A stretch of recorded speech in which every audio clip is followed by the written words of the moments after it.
India Pakistan ആണവയുദ്ധം താൻ തടഞ്ഞെന്ന അവകാശവാദവുമായി US president Donald Trump വീണ്ടും രംഗത്തെത്തിയിരിക്കുകയാണ്. വൈറ്റ് ഹൌസിൽ മാധ്യമങ്ങളുടെ ചോദ്യങ്ങൾക്ക് മറുപടി നൽകുന്നതിനിടയിലാണ് അദ്ദേഹം ഇക്കാര്യം പറഞ്ഞത്.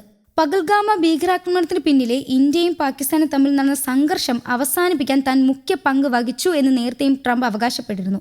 8 യുദ്ധങ്ങൾ താൻ അവസാനിപ്പിച്ചു. തായ്ലാന്റും കംബോഡിയയുമായുള്ള പ്രശ്നം കുറഞ്ഞു തുടങ്ങി. പാകിസ്ഥാനും ഇന്ത്യയും തമ്മിൽ നടക്കേണ്ടിയിരുന്ന ആണവയുദ്ധം തടഞ്ഞു.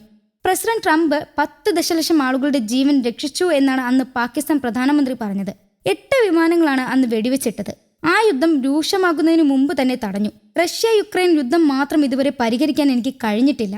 ചർച്ചകൾ നടത്തുന്നുണ്ടെന്ന് ട്രംപ് വ്യക്തമാക്കി.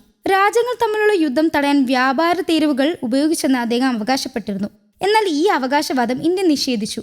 സംഘർഷത്തിന് പിന്നാലുണ്ടായ കനത്ത നാശനഷ്ടം കണക്കിലെടുത്ത് പാകിസ്ഥാൻ ഡയറക്ടർ ജനറൽ ഇന്ത്യൻ അധികൃതരെ വിളിച്ചതോടെയാണ് ഇരു രാജ്യങ്ങളും വെടിനിർത്തൽ കരാറിൽ ഒപ്പുവെച്ചതെന്നാണ് ഇന്ത്യയുടെ വിദേശകാര്യ മന്ത്രാലയം വ്യക്തമാക്കിയത്.